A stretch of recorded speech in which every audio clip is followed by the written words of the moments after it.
এখন প্রশ্নটা হলো যে মনুষ্য জন্ম পাওয়ার পরেও আরো 10 লক্ষ জন্ম তাকে পার করতে হবে, এটাই শাস্ত্রের কথা। কিন্তু যোগীরাজ এক জায়গায় বলেছেন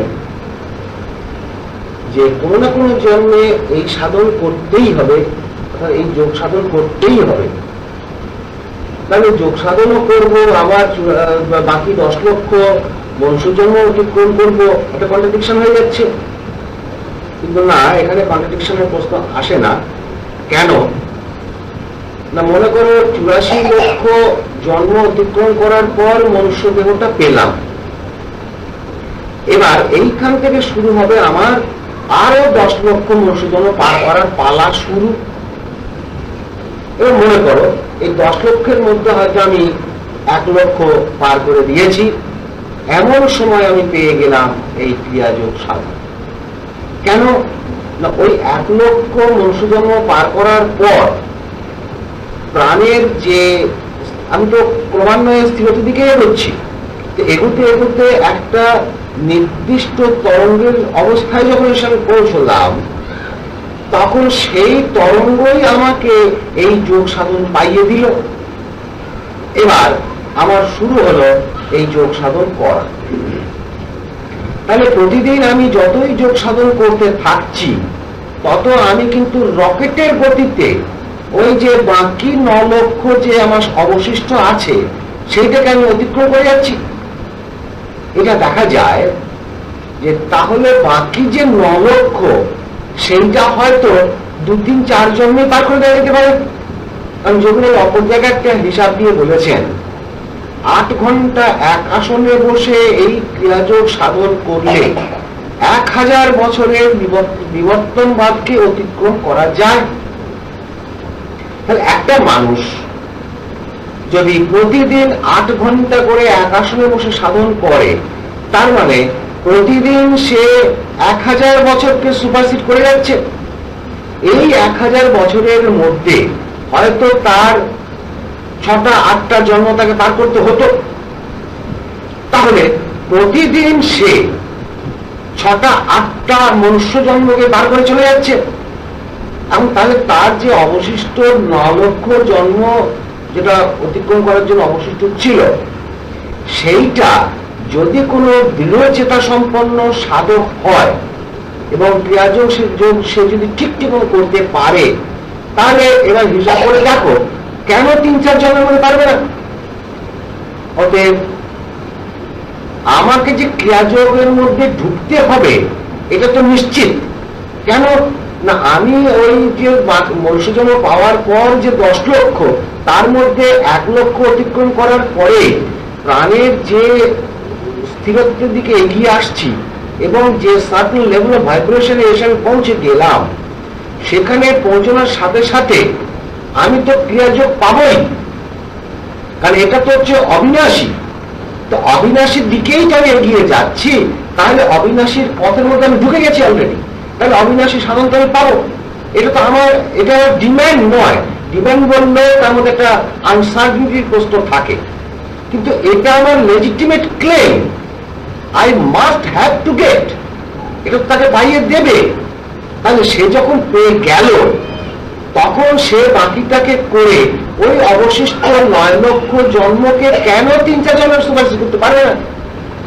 কারণ তার তো হিসাবের আগে আমরা পেয়ে গেলাম প্রতিদিন সে 1000 বছর বিবর্তন পার হয়ে যাচ্ছে। এবার তোমরাই হিসাব করে দেখো যে ক্রিয়াযোগ কি একটা বিরাট বিজ্ঞান, যে বিজ্ঞানের সঙ্গে পৃথিবীর কোন বিজ্ঞানের তুলনাই আসতে পারে না। তাকে কি করে বোঝানো যায়? এটা তো নিজে করে বুঝতে হবে। একদিন ক্রিয়া করে একটা আসনে বসে যখন 8 ঘন্টা সাধন করা গেল, এবং 8 ঘন্টা সাধনার মধ্যে মনে করো তুমি 6 ঘন্টা বসে প্রাণায়াম করেছো, তারপরে 600 প্রাণায়াম তোমার হয়ে গেছে। এই 600 প্রাণায়ামের পর তুমি চুপ করে কুটস্থে মনটা রেখে দিয়ে বসে থেকে নিজেই নিজেকে অনুভব করে দেখো যে তোমার মনের সমস্ত গতি থেমে গেছে, একেবারে একটা স্তব্ধ অবস্থায় এসে তুমি পৌঁছে গেছো। তাহলে স্তব্ধ অবস্থায় মনে করো তুমি আরো 1 ঘন্টা বসে থাকলে, তাহলে ওইখানে তোমার শ্বাস প্রশ্বাসের গতি নেই, তুমি তো কালাতীত অবস্থায় পৌঁছে তাহলে এই 1 ঘন্টাতে তুমি টোটালি কারাতীত অবস্থায় চলে গেছো। তাহলে 8 ঘন্টার মধ্যে 6 ঘন্টা তুমি প্রাণায়াম করেছো, প্লাস 1 ঘন্টা তুমি কারাতীত অবস্থায় বসে গেছো, আর বাকিটুকু তুমি অবশিষ্ট যা যা আছে সেই সব করে তুমি আবার শরীরটাকে নর্মালে নিয়ে আসলে। তাহলে এই যে 1 ঘন্টা তুমি যে কারাতীত থাকলে, এই 1 ঘন্টাতে তুমি সমস্ত সৃষ্টি প্রাণের সমস্ত তরঙ্গ, এমনকি টোটাল যেটা ইউনিভার্সাল রুলস অ্যান্ড ডিসিপ্লিন, তার অতীতে তুমি চলে গেছো। তাহলে এই 1 ঘন্টা মানে তুমি তো একেবারে তো অনন্তের সঙ্গে তুমি যোগসূত্র তোমার কাছে স্থাপন হয়ে গেছে। তাহলে তুমি তো অনন্তের ভবিষ্যৎ তখন পেয়েই গেছো।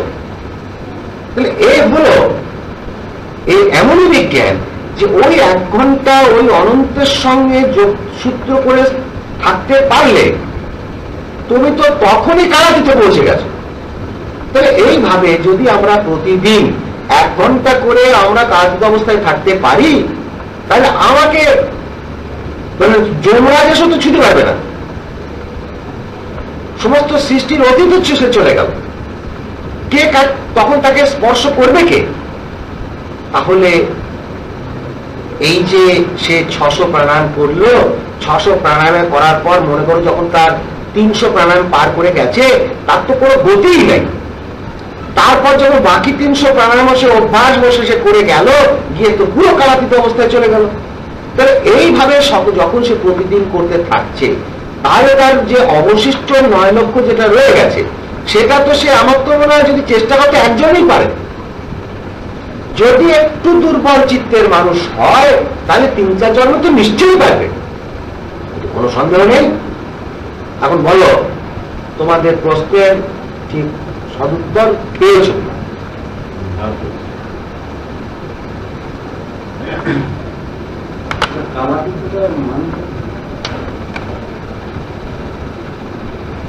কালাতীততার মানে হলো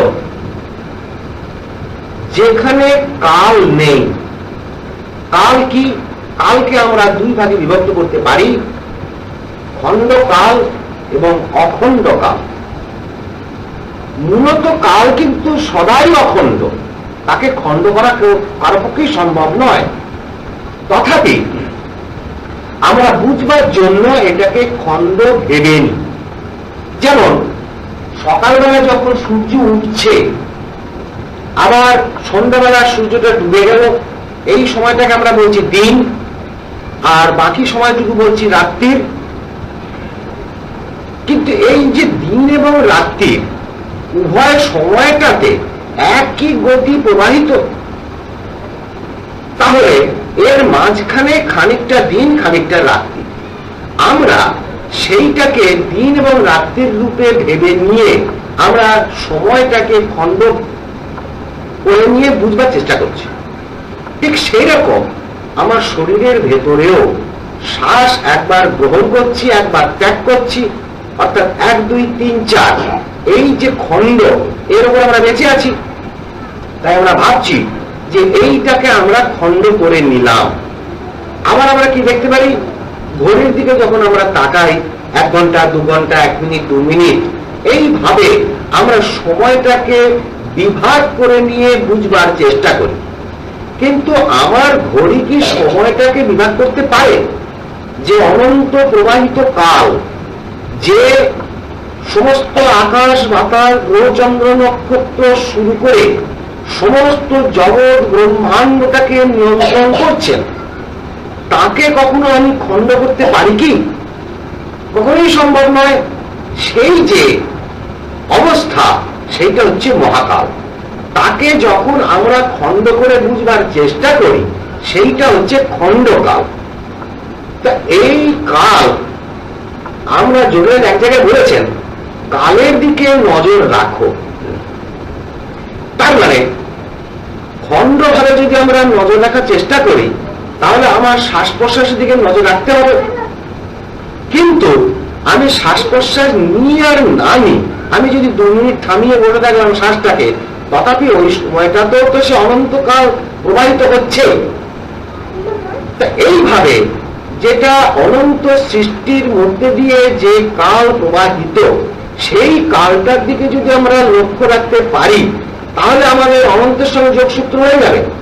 তো অনন্তের সঙ্গে যোগসূত্র করতে গেলে সেই কালটার কথা তো আমি ভাবনা চিন্তার দ্বারা আনতে পারি না, কারণ ভাবনা চিন্তাটাও তো খণ্ডকালের অন্তর্গত।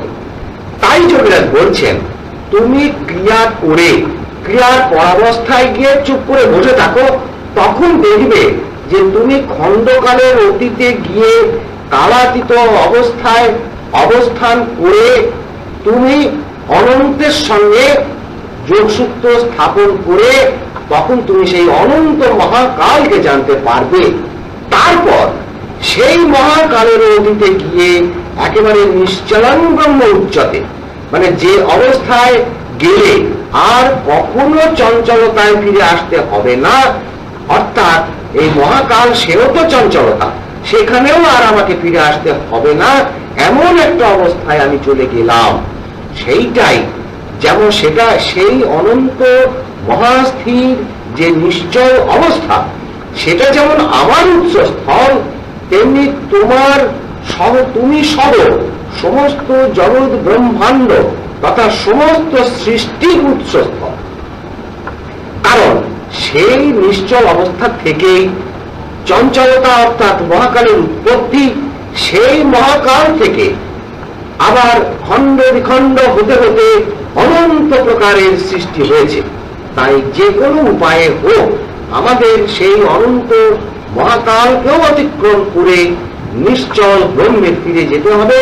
সেইটাই সমস্ত কিছুর উৎপত্তি স্থল। তাই সেখানে যতক্ষণ ফিরে যাওয়া না হচ্ছে ততক্ষণ কারো মুক্তি নেই। এটা বলছিল এত জোর দিয়ে বলছি, দরকার নেই এত কাছে আপনি যেরকম কথা বলে সেরকম বল। এখন একটা বই লেখা হচ্ছে, যেটা মোটামুটি আমরা নাম ঠিক করেছি, কে এই শ্যামাচরণ। আমরা যারা ক্রিয়া পেয়েছি আমরা তো তার ভক্ত মোটামুটি বলতে পারি, কিন্তু যারা ক্রিয়া পায়নি তারা কি যোগীরাজের ভক্ত নয়? এটা কি ঠিক কথা হলো? না, তা নয়। তার কারণ প্রত্যেকটা মানুষ তো বটেই, এমনকি যোগীরাজের কথা অনুসারে দেখা যাচ্ছে যে প্রত্যেকটা প্রাণী, এমনকি এই যে পঞ্চভূতের যে প্রকাশ, এটাও শ্যামাচরণ। অর্থাৎ যোগীরাজ এক জায়গায় বলছেন, আমার এই রূপ সে জগৎ প্রকাশিত। অপর জায়গায় বলছেন, আমি হে আদি পুরুষ ভগবান। আরেক জায়গায় বলছেন, हम छोड़ाए कोई नहीं, हम ही एक पुरुष है और कोई नहीं। এইরকম ভাবে তার যে সমস্ত বক্তব্যগুলো, এইগুলোকে যদি আমরা বুঝবার চেষ্টা করি তাহলে কিন্তু তার পরিচয়টা আমরা পেয়ে যাব যে এই শ্যামাচরণ কি। আমরা সাধারণত এই শরীরটা একটা নাম দেওয়া হয়, কারণ এই জগতে যে লক্ষ লক্ষ কোটি কোটি মানুষ আছে, যদি প্রত্যেকটা মানুষের একটা আলাদা আলাদা নাম না থাকে তাহলে সেই মানুষটাকে ডাকা যায় না, তার পরিচয় পাওয়া যায় না। এসব কারণে ছোট্টবেলায় জন্মগ্রহণ করার পরে পরেই বাপ মা সন্তানের একটা নামকরণ করেন, যার যেরকম ধর্ম মত সেইভাবে অনুসারে। এখন এই হিসেবে ধরতে গেলে শ্যামাচরণ শিশুরূপে যখন এই পৃথিবীতে এলেন, তারপর তার বাবা মা নাম রাখলেন এই শিশুটির নাম শ্যামাচরণ। ঠিক আছে, যতদিন তিনি বেঁচে থাকলেন জগতের মানুষের কাছে তার ওই শরীরটার পরিচয় হল শ্যামাচরণ। এই যে পরিচয়, তাহলে শ্যামাচরণ যখন দেহত্যাগ করে চলে গেলেন, দেহটা এখন তো আর নেই, তাহলে কি শ্যামাচরণ নেই? আমরা বলি রামবাবু মারা গেছে, তার মানে রামবাবু কিন্তু আমাদের কাছে এখন আর নেই। যদি তাই হয় তাহলে রামবাবুটাকে না ওই যে ভদ্রলোক তার ওই শরীরটার নাম রামবাবু। এইভাবে মানুষ কোন জন্মে রামবাবু, কোন জন্মে শ্যামবাবু এইভাবে ঘুরছে, প্রত্যেক জন্মে একটা করে শরীরের নাম হচ্ছে। তাহলে এই নামটা কি সত্য?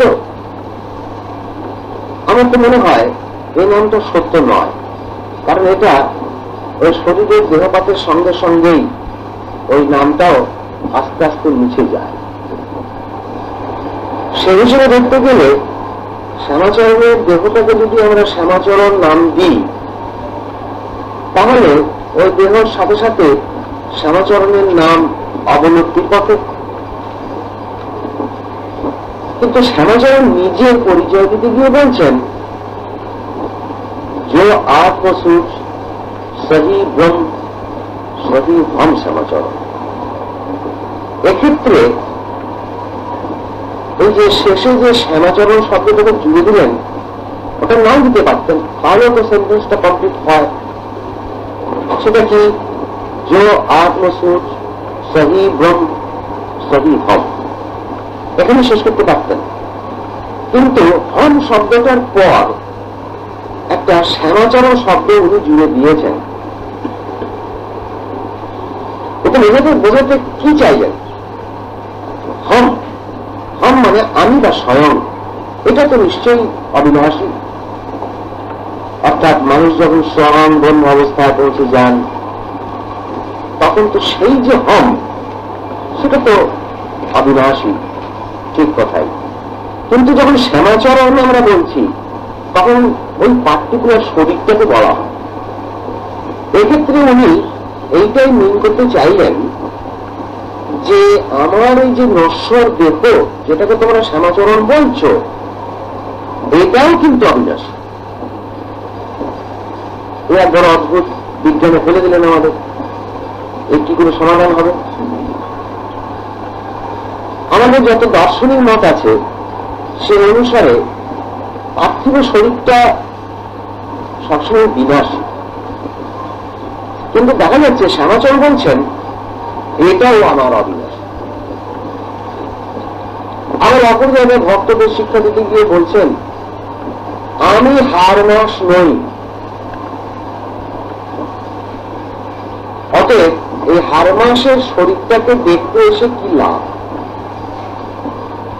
ভক্ত কিন্তু উপদেশ দিচ্ছেন যে আমি যে শ্যামাচরণ, সেটা কিন্তু আমার এই হারমাস নয়। তাহলে সেক্ষেত্রে তিনি বললেন এটা অনিত্য। আবার যখন নিজের পরিচয় দিতে গেলেন, তখন বলছেন এটা নিত্য। অদ্ভুত ব্যাপার। এটা দেখা যাক, নিজের পরিচয়টা দিতে গিয়ে যখন বলছেন এই শরীরটাও নিত্য, সরাসরি বললেন না, প্রকারান্তরে। তো সেটা কি ব্যাপার? এটা দেখা যাক। তিনি বলছেন আমি আদি পুরুষ ভগবান, আমি ব্রহ্ম, আমি কৃষ্ণ, আমি মহাদেব, আমার রূপ থেকেই জগতের প্রকাশ। তাহলে সেই অরিজিনাল শ্যামাচরণ হচ্ছেন নিশ্চল ব্রহ্ম। সেই শ্যামাচরণ তাঁরই সৃষ্ট এই জগৎ, সেই জগতের মধ্যে তুমি আমি যে অসংখ্য মানুষ, এর ভেতর দিয়েও সেই আদি ব্রহ্ম শ্যামাচরণ বর্তমান। অতএব সেই যে ব্রহ্ম শ্যামাচরণ, তাঁরই সৃষ্ট যে তুমি আমি জগৎবাসী, যেহেতু এর মধ্যে দিয়ে তিনি বিরাজিত, তাই তিনি সিদ্ধান্ত নিলেন যে এই মানুষগুলোকে তো বিশ্ব সাধনার পথ দেখাতে হবে। তাই তিনি অর্থাৎ সেই ব্রহ্ম শ্যামাচরণ আমাদের সামনে এলেন, এসে এই সাধনটার কথা আবার জানিয়ে দিয়ে গেলেন, যা করলে আমরা আবার সেই ব্রহ্ম শ্যামাচরণে ফিরে যেতে পারব। শাস্ত্র মতে কিন্তু ব্রহ্ম থেকেই সবকিছুর উৎপত্তি, আবার পুরোপুরি ব্রহ্মেই লয়। এক্ষেত্রে ঠিক এই একই কথাই হচ্ছে যে ব্রহ্ম শ্যামাচরণ থেকে যেহেতু জগতের প্রকাশ, ওখানে বলছেন আমার রূপ থেকেই জগতের প্রকাশ। তাহলে একটা হলো আমি নির্গুণ নিরাকার, সেই যে নির্গুণ নিরাকার আমি, তার থেকে আমার প্রথম রূপ যেটা প্রকাশ হলো সেটাকে বলা হচ্ছে আত্মসূর্য, ধ্রুব তারা, ব্রহ্মজনী, এরকম অনেক কথা বলা যায়। এইবার সেইটা হচ্ছে নিরাকার ব্রহ্মের প্রথম রূপ বা প্রকাশ। সেই প্রকাশটা ক্রমান্বয়ে বাড়তে বাড়তে আরো ভাইব্রেশনের দিকে বাড়তে লাগলো। এইভাবে ক্রমান্বয়ে পঞ্চভূত এবং শেষে পঞ্চভূত থেকে বিভিন্ন শরীর, বিভিন্ন বস্তু, সব কিছু উৎপন্ন হয়ে গেছে। তাহলে শ্যামাচরণের এই শরীরটার মধ্যে কি আছে? ওই যে প্রথম প্রকাশ আত্মসূর্য থেকে শুরু করে একেবারে তরঙ্গের শেষ প্রান্ত পর্যন্ত, এর মাঝখানে পঞ্চভূত ইত্যাদি যা যা থাকা দরকার এই শরীরটার মধ্যে আছে। তাই বলছেন যেহেতু আমি সর্বভূতে বিরাজমান আর সর্বভূতের সমষ্টি আমার এই শরীর, অতএব শরীরটার মধ্যে তো আমি বিরাজিত। এবং দেখা যাচ্ছে যে এই যে পঞ্চভূত, এদের যদিও শাস্ত্র মতে অবিনাশী বলা হচ্ছে, কিন্তু তথাপি এরা যোগীর মতে কিন্তু বিনাশী। এক্ষেত্রে এই বিনাশীটা তার পরমাণুটা এত সুদীর্ঘ যে কোন মানুষের জীবদ্দশায় এদের পরমাণু জানা সম্ভব নয়। এক্ষেত্রে এগুলো অনন্ত রূপে গণ্য হয়। তাই সেই অনন্তের যে প্রকাশ, তারই ঘনীভূত সমষ্টি এই যে পার্থিব শরীর, এই শরীরটাও সেই ব্রহ্ম থেকে জাত, ব্রহ্মেই অবস্থিত এবং ঘুরে ফিরে ব্রহ্মেই লয়।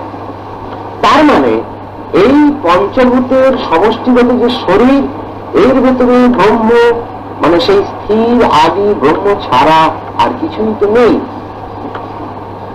এটাকে যদি আমরা টুকরো টুকরো করে অণু পরমাণু যদি বিশ্লেষণ করার চেষ্টা করি, তাহলে এর প্রতিটি কণার মধ্যে দিয়ে সেই ব্রহ্মেরই প্রকাশ দেখা যাবে। এটাই যৌগিক মত এবং জ্ঞান বিজ্ঞান সহিত মত। আরেকটা জিনিস,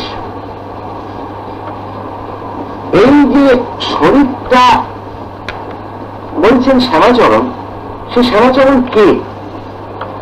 শ্যামাচরণ হচ্ছেন মূল আদি পুরুষ ভগবান।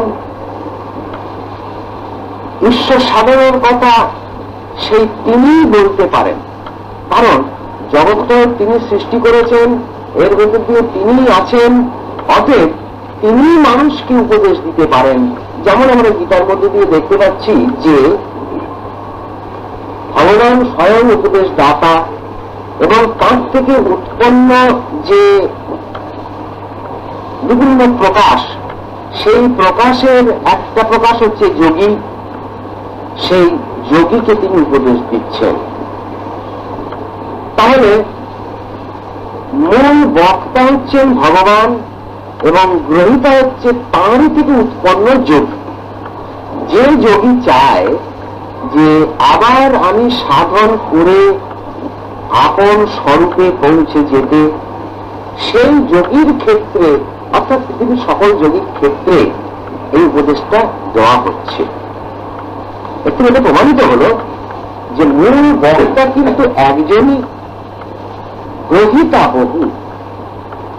এইরকম ভাবে আমরা যারা পৃথিবীতে বহু বহু মানুষ আছি, আমরা যারা ঈশ্বরের সন্ধান করতে চাই, ঈশ্বরকে পেয়ে আমাদের জীবনটাকে ধন্য করতে চাই, আমরা সবাই কিন্তু গ্রহীতা, দেবার মালিক একজন। ঠিক তার একটা উপমা স্বরূপ যোগীরাজ বলছেন, যখন কৃষ্ণরামকে 30টা টাকা দিয়ে বললেন এটা নাও, তোমার ছেলে পড়তেই খরচা করো। কৃষ্ণরাম দেখলেন গুরুর কাছ থেকে পয়সা নেবো, এটা কেমন হয়, তিনি একটুখানি কিন্তু কিন্তু করলেন। তখন যোগীরাজ বলছেন, দেখো দেবার মালিক একজনই, যখন যার হাত দিয়ে দেন, তাহলে মালিক একজনই, তার প্রকাশটা বহু, সেই সব প্রকাশের মাধ্যমে তিনি দিয়ে থাকেন মানে নিয়ে থাকেন।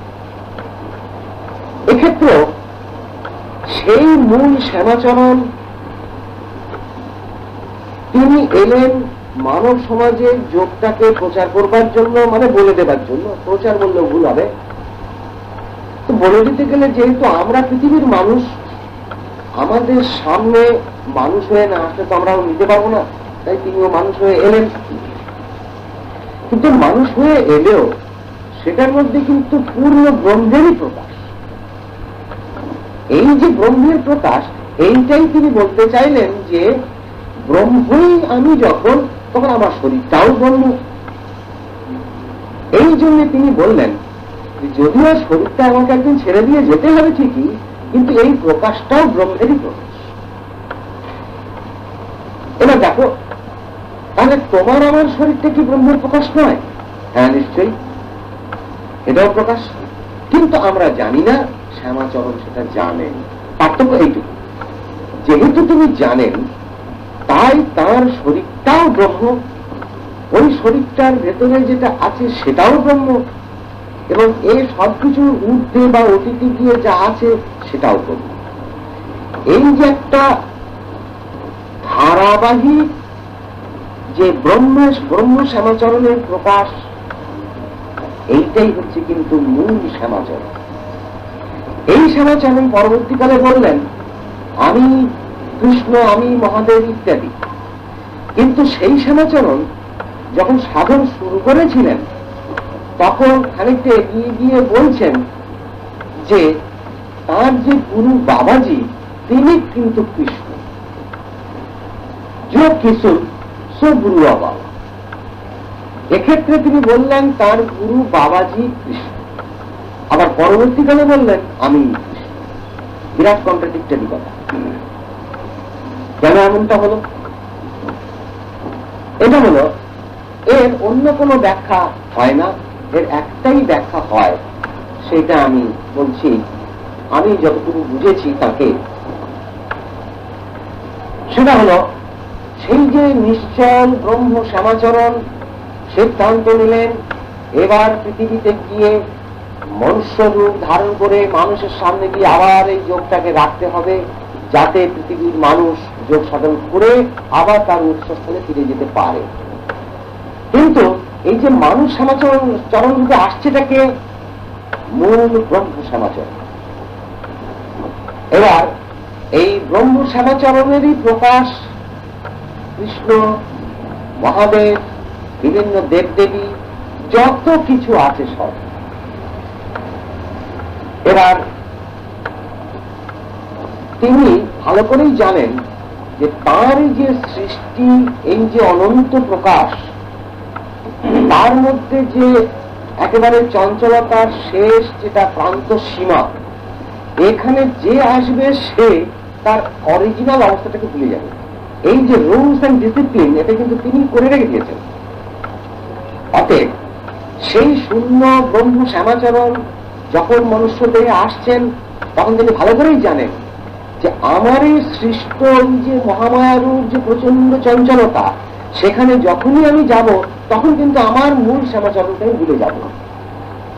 রুলসকে তো তিনি মানবেন না। তাই যখন আমি ওই শ্যামাচরণ রূপে গিয়ে শিশু অবস্থায় জন্মগ্রহণ করবো মানুষ রূপে, আর যেহেতু তখন আমি ভুলে যাব, তাহলে প্রথম আমাকে তো পেতে হবে সেই সাধনটা, তা না হলে আমি পরবর্তী মানুষকে দেব কি করে?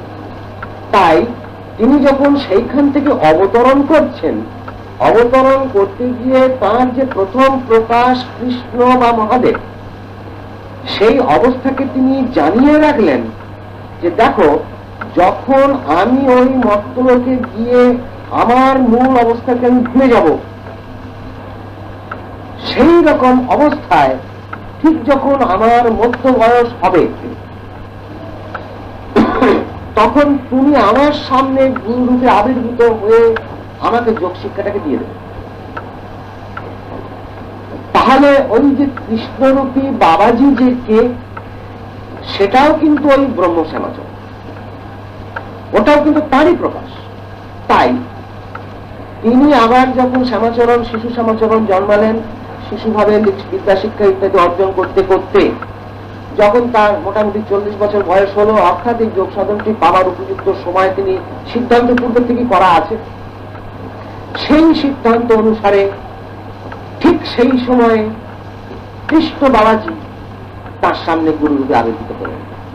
তাহলে ওই কৃষ্ণ বাবাজিটা কে? ওটাও কিন্তু ব্রহ্ম শ্যামাচরণেরই প্রকাশ, যাকে তিনি আগে তাঁরই ওই প্রকাশটাকে তিনি বলে এসেছেন যে আমার এই জন্মের শ্যামাচরণ প্রকাশকে তুমি যোগ শিক্ষাটাকে দিও। তাই ব্রহ্ম শ্যামাচরণ যখন জীব শ্যামাচরণ হয়ে পৃথিবীতে এসেছেন, তিনি কৃষ্ণ শ্যামাচরণ অর্থাৎ কৃষ্ণ বাবাজির কাছ থেকে তিনি দীক্ষাটা পেলেন। তাহলে কে কার কাছ থেকে পেল? ব্রহ্ম শ্যামাচরণ জীব শ্যামাচরণ রূপে ব্রহ্ম শ্যামাচরণেরই কাছ থেকে পেল। এবার পেয়ে খুব অল্প দিনের সাধনায় এগিয়ে যাচ্ছেন। তখন সেই জীব শ্যামাচরণ কিন্তু জানে না যে ওটাও ওই যে কৃষ্ণ বাবাজি, যেটা তাঁরই মূল শ্যামাচরণের প্রকাশ, সেটা কিন্তু তখন উনি জানেন না। কেন? তখন কিন্তু তিনি জীব শ্যামাচরণ। কিছুটা সাধন করার পরেই বুঝতে পারলেন যে ওই যে বাবাজি যাকে আমি বলছি, উনি কিন্তু মূলত কৃষ্ণ। সেই ব্রহ্ম শ্যামাচরণের যে প্রকাশ কৃষ্ণ, তিনি কিন্তু যুগ যুগ ধরে গীতার সমকালেও তিনি এসেছেন। আবার সেই কৃষ্ণ যিনি দেবার মালিক, তিনি কিন্তু শ্যামাচরণ অর্থাৎ জীব শ্যামাচরণ রূপে আবার এলেন। আবার কৃষ্ণ শ্যামাচরণের কাছ থেকেই তিনি সেটাকে গ্রহণ করে সাধনার মধ্যে এগিয়ে যাচ্ছেন। যেতে যেতে বুঝলেন যে ওই যে আমার গুরু যাকে আমার সামনে দেখছি, উনি হচ্ছেন কৃষ্ণ বাবাজি। তখন তার কাছে কৃষ্ণ বাবাজি রূপেই তিনি পরিচিত। আরো এগিয়ে যাচ্ছেন সাধন পথে। কোথায় যাচ্ছেন? নিজেরই উৎসস্থল। তাহলে তার সাধন করার প্রয়োজনটা কি ছিল? মানুষের সামনে দেখানো যে দেখো, সাধন না করলে ওই অবস্থাটাকে পাওয়া যায় না। এইটাই এস্টাবলিশ করবার জন্য তাকে সাধন করে দেখাতে হলো। মূলত কিন্তু তার সাধন করার কোনো দরকার নেই। এই শিক্ষাটা দিতে গেলে আপনি আচরি ধর্ম পরের শেখায়, এইটাকে দরকার। তাহলে মানুষ সাধন করবে কেন? আরো সাধন করছেন, করতে করতে কৃষ্ণ বাবাজি রূপকে অতিক্রম করে যখন আরো মার্জিন দিকে এগিয়ে যাচ্ছেন, তখন তিনি দেখলেন আরে বাবা, ওটা তো আমি। তখন তিনি বললেন আমি কৃষ্ণ, আমি মহাদেব ইত্যাদি যত দেবদেবী, ও সব আমি। এমনকি ওই যে আত্মসূর্য রূপে যেটা প্রকাশ, ওটাও তো আমি। তাই বলছেন जो आत्मसूच सही ब्रह्म सही हम समाचार আইডেন্টিফাই তিনি মিশে গেলেন। তাহলে একটা জিনিস আমাদের কাছ থেকে কি শিক্ষাটা পেলাম? ব্রহ্ম শ্যামাচরণ পৃথিবীতে এলেন, তাঁরই যে সাধন পথ সেইটা মানুষের সামনে বলে দেবার জন্য যে হে পৃথিবীর মানুষ, তোমরা এইভাবে আমাকে পেতে পারো। রাজার কথা রাজাই বলতে পারে। রাজা কখন কোথায় থাকবে, কি করবে, কি খাবে না করবে, রাজার কথা কি অন্য কেউ বলতে পারে? রাজাকে কখন কোথায় গেলে পাওয়া যাবে, এটা রাজাই বলতে পারে। তেমনি ব্রহ্ম শ্যামাচরণ তিনিই বলতে পারেন কি সাধন করলে তাকে পাওয়া যেতে পারে। বাকি যারা সাধক যোগী, তারা সেই অনন্ত শূন্য ব্রহ্মকে জানবার চেষ্টা করছেন, কঠোর তপস্যা করছেন। তাই তারা গিয়ে যখন ব্রহ্মে লীন হন, যদিও তিনি তখন গিয়ে ব্রহ্মে মিলেমিশে একাকার হয়ে যান বটে, কিন্তু ব্রহ্মের যেটা গভীর অবস্থা, সেই গভীর অবস্থার মধ্যে তারা ঢুকতে পারেন না। তারা ঢোকেন সেই অনন্ত স্থির ব্রহ্মের প্রান্ত সময়ে গিয়ে নিজেকে হারিয়ে ফেলে। ঠিক যেমন নদীটা বাইতে বাইতে গিয়ে যখন সমুদ্রে মেশে সেইখানেই সে বিলীন হয়ে যায়, তারপর তার আর কোনো অস্তিত্ব থাকে না, সেখানে আর সে বলতে পারে না আমি নদী। যোগীর ক্ষেত্র, সাধারণ যোগীর ক্ষেত্রে এইটাই প্রযোজ্য। সেই যে যোগী, মানে নদীটা যেমন গভীর সমুদ্রের খবর রাখে না, তার পক্ষে রাখা সম্ভব নয়, তেমনি যোগীর পক্ষেও গভীর গাঢ় যে অনন্ত যে ব্রহ্ম শূন্য, তার খবর দেওয়া সম্ভব নয়। সেটা কে দিতে পারে? যে নিজেই ব্রহ্ম, চিরকাল ব্রহ্ম, চিরকাল আছেন, থাকবেন, যার কখনো পরিবর্তন হয় না, সেই হল ব্রহ্ম শ্যামাচরণ। তিনি নিজেই গভীর শূন্য ব্রহ্ম, তার থেকেই জগতের প্রকাশ। তাই তিনি পরিষ্কার নিজের আইডেন্টিফাই ডিসক্লোজ করছেন, আমার এই রূপ থেকে জগতের প্রকাশ। আশা করি এইটুকু কথাতেই সকলে বুঝতে পারবে শ্যামাচরণের পরিচয়। কিন্তু এবার আমরা যারা সেই শ্যামাচরণকে আমাদের জীবনের পাথেয় রূপে গ্রহণ করে নিতে পারি বা চেষ্টা করছি, আমরা তাকে কি দৃষ্টিতে দেখব? আমরা তার চরণে কি প্রার্থনা করব?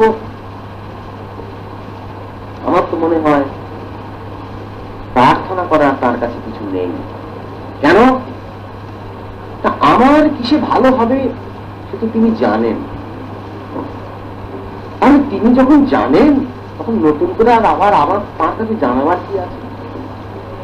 তথাপি যেহেতু আমরা জীব রূপে এসেছি, আমরা তো অত মহানের খবর রাখতে পারি না, তাই আমাদের দু চারটে প্রার্থনা নিশ্চয়ই তার কাছে করতে হয়। প্রার্থনা যদি করতে হয়, তাহলে আমার মনে হয় এইরকম প্রার্থনা করাই ভালো। বেশি তাও লোক কি চায়, এই দাও, তাই দাও, ধন দাও, দৌলত দাও, মুখ দাও, রোগ ভালো করো, এসবের কোনো দরকার নাই। আমার মনে হয় এরকম একটা প্রার্থনা করা উচিত যে, হে দয়াল শ্যামাচরণ, তুমি যখন এত কৃপা করে তুমি নিজেই আমাদের কাছে এসে এই সাধনটি বলে দিয়ে গেছো, তখন তো সাধনের মধ্যে কোনো ভেজাল নেই। কারণ তুমি একমাত্র বক্তা, তুমি বলে দিয়ে গেছো কি উপায় আবার তোমাকেই আমরা পাব।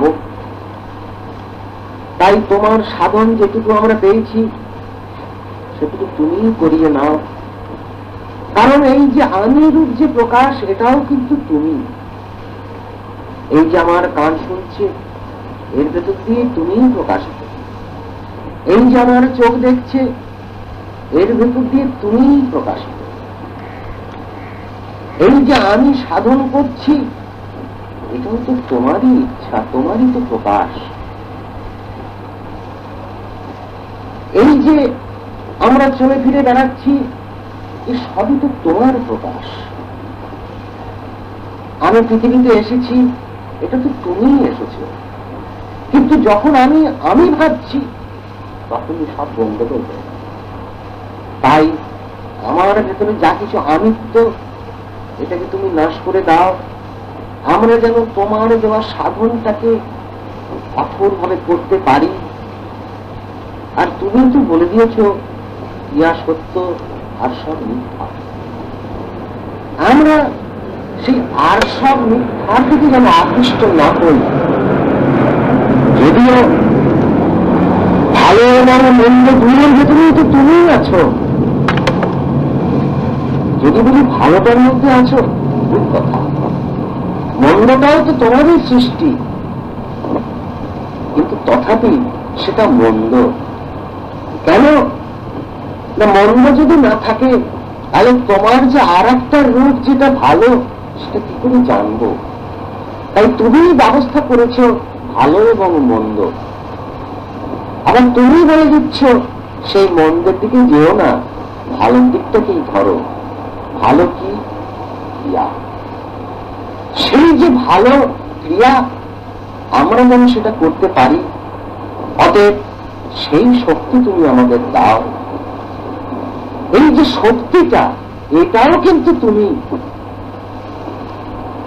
ক্রিয়া পাওয়াটাও তুমি, ক্রিয়া দেওয়াটাও তুমি, ক্রিয়া করাটাও তুমি, ক্রিয়ার শেষে যে ক্রিয়ার পরাবস্থা সেটাও তুমি। মাঝখানে কেবল একটা আমি আমি করে মরি। এইটাকে তুমি আমাদের নাশ করে দাও, আর আমার কিছু চাই না। আমি পরিষ্কার জানি, জীবনের এই সিদ্ধান্তে এসে দাঁড়িয়ে গেছি, আর কিছুই দরকার নেই। তুমি এই নাশটা করে দাও, তাহলে পরিষ্কার আমরা তোমাতেই গিয়ে মিশে যাব।